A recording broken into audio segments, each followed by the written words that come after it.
Igitabo Abakurambere n'Abahanuzi, igice cya 15. Ubukwe bwa Isaka. Uwarushije abandi bose kunezerwa muri Bibiliya.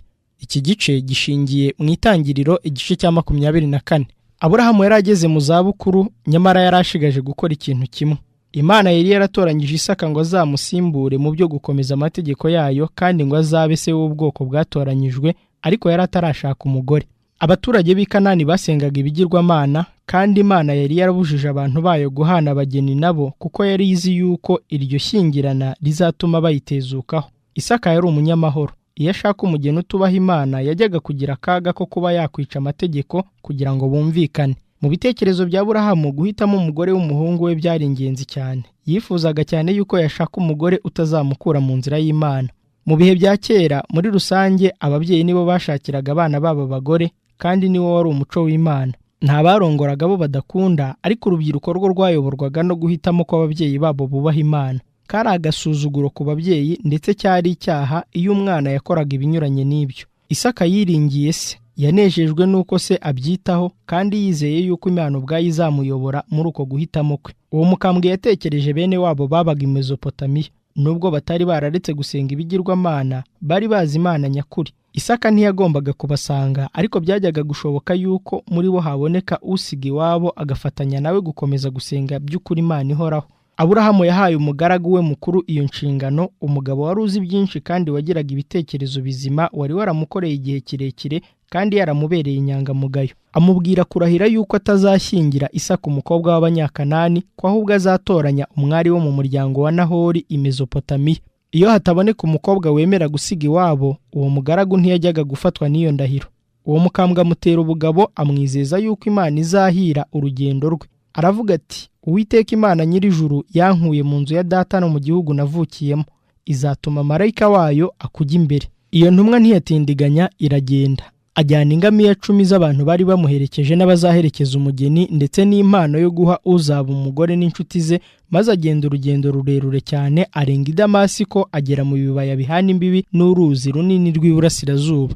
Ageze i Harani, umudugudu w'Abanahori, ahagarara inyuma y'inkike zigose uwo mudugudu, hafi y'iriba aho abagore bazaga nimugoroba kuvoma. Ubwo nibwo yagize ibitekerezo byo kwibaza uko biri bumugendekere. Byajyaga gushoboka yuko guhitamo yari agiye kugira kwajyaga guhira urugo rwa shebuja n'abandi bantu bazabaho uko ibihe bizajya biha ibindi. Yibuka yuko Imana yajyaga kohereza marayika wayo ngo bajyane, asaba kuyoboranwa ihirwe. Mu muryango wa shebuja yari amenyereye impuhwe no kwakira abantu byahoragaho, noneho asaba yuko igikorwa cy'ubugwaneza cyamwereka umwari Imana yari yahisemo. Atararangiza gusaba, aba yahawe igisubizo.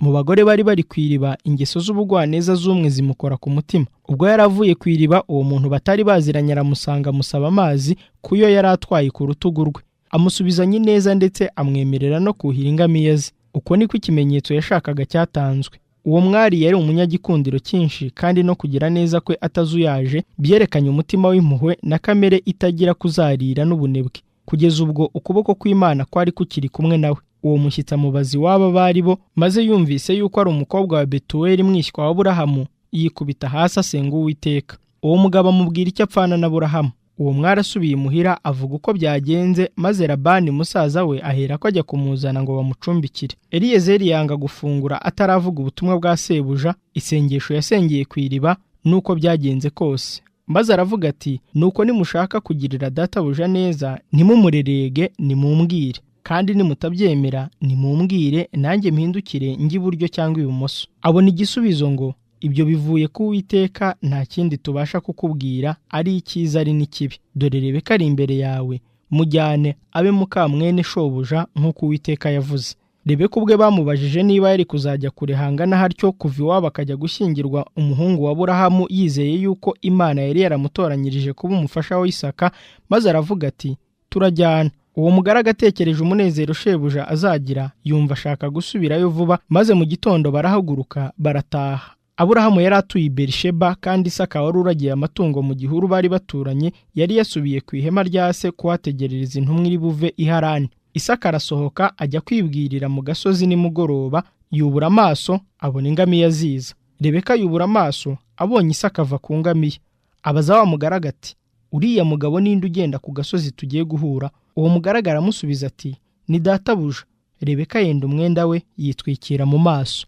Uwo mugore agatekerereza Isaka ibyo yakoze byose. Isaka azana Rebeka mu ihema rya nyina Sara, aramurongora, aba umugore we, aramukundwakaza. Isaka ashira umubabaro wa nyina yapfushije. Aburahamu yari yarabonye amaherezo yo gushakana kw'abubaha Imana n'ayo gushakana kw'abatayubaha uhereye mu minsi ya Kayini ukageza mu gihe cye bwite. Yibukaga neza uburyo yashatse Hagari, uburyo Ishimayeli yashatse, ndetse na Loti. Inyigisho Ishimayeli yari yarahawe na se zishwe n'iza bene wabo wa nyina basengaga ibigirwamana, ndetse n'uko Ishimayeli yashatse abagore b'abapagani. Ishyari rya Hagari n'iry'abagore yatoranirije Ishimayeli ryagotesheje umuryango wa Ishimayeli urusika Aburahamu yagerageje gukuraho ariko rukamunanira. Inyigisho Aburahamu yari yarahaye Ishimayeli kuva kera kose ntizabuze icyo zimumarira, ariko abagore be nibo batumye mu rugo rwe habamo gusenga ibigirwamana. Ubwo yatandukanaga na se akarushywa no gushaka uburyo yabaho mu rugo rutagira urukundo kandi rutubaha Imana, byatumye Ishimayeli ahitamo kuba nk'inyamaswa yo mu gasozi n'igisambo cyo mu butayu. Azagira undi muntu wese umubisha we, n'abandi bose bazamugira umubisha wabo. Itangiriro igice cya 16 umurongo wa 12.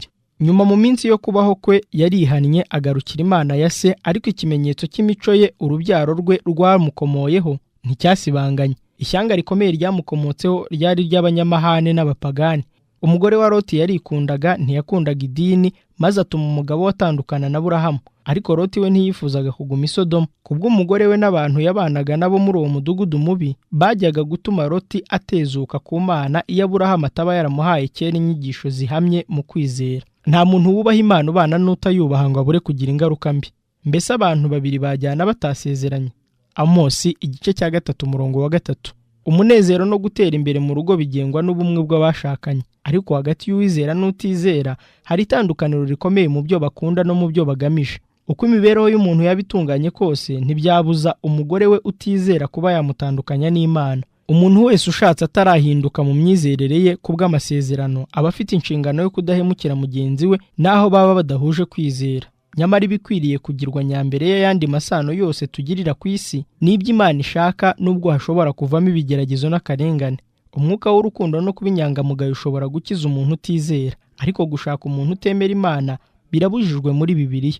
Ntimukifatanye n'abatizera mudahwanye. Urwandiko rwa 2 rw'Abakorinto igice cya 6 umurongo wa 14. Isaka niwe wari umuragwa w'amasezerano isi yagombaga kuboneramo umugisha. Nyamara ageze ku myaka 40 y'amavuko yicisha bugufi imbere ya se ngo amushakire umugore, kandi ingaruka y'uko gushaka ni igitekerezo cyiza kigaragaza umunezero mu rugo. Isaka azana Rebeka mu ihema rya nyina Sara, aramurongora, aba umugore we, aramukundwakaza.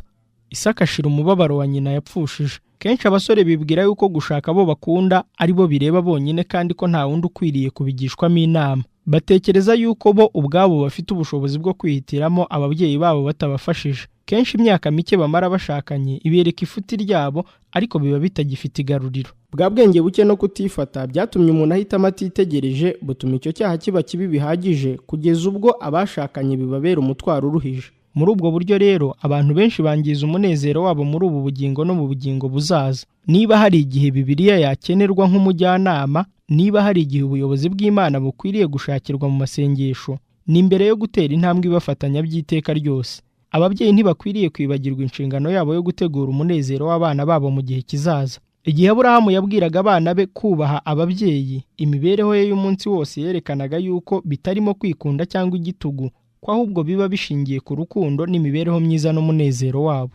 Ababyeyi b'abagabo n'abagore bakwiriye kuyobora urukundo rw'urubyiruko kugira ngo bakunde abagore. Bakwiriye gutunganya imico y'abana bakiri bato kugira ngo ibe myiza kandi biyinyangamugayo, bakunda ibyiza n'ukuri. Hakiri kare shyira mu mitima yabo gukunda ukuri, ibyiza n'ineza, kuko ari byo bizatuma urwo rubyiruko rushaka kubana n'abafite imico nk'iyo. Ababyeyi bagerageze gutanga urugero rwo gukunda Data wo mu ijuru. Mu rugo hasaba umucyo w'izuba, ibyo bizarutira cyane abana bawe amasambu n'ubutunzi. Urukundo rwo mu rugo ruhore mu mitima yabo kugira ngo bazashobore kureba inyuma mu rugo babayemo ari abana, babona ari ahantu h'amahoro n'umunezero, aha kabiri ku ijuru. Urukundo nyakuri ni imibereho yo mu rwego rwo hejuru kandi yera, rutandukanye cyane n'urukundo rukomotse ku irari ry'umubiri, kuko ruhita rushira iyo rugeragejwe bikomeye. Mu rugo rw'ababyeyi niho urubyiruko rukwiriye kwitegurira ingo zabo, aba ariho bitoreza kwiyanga, ineza, ubuntu n'impuhwe za Gikristo.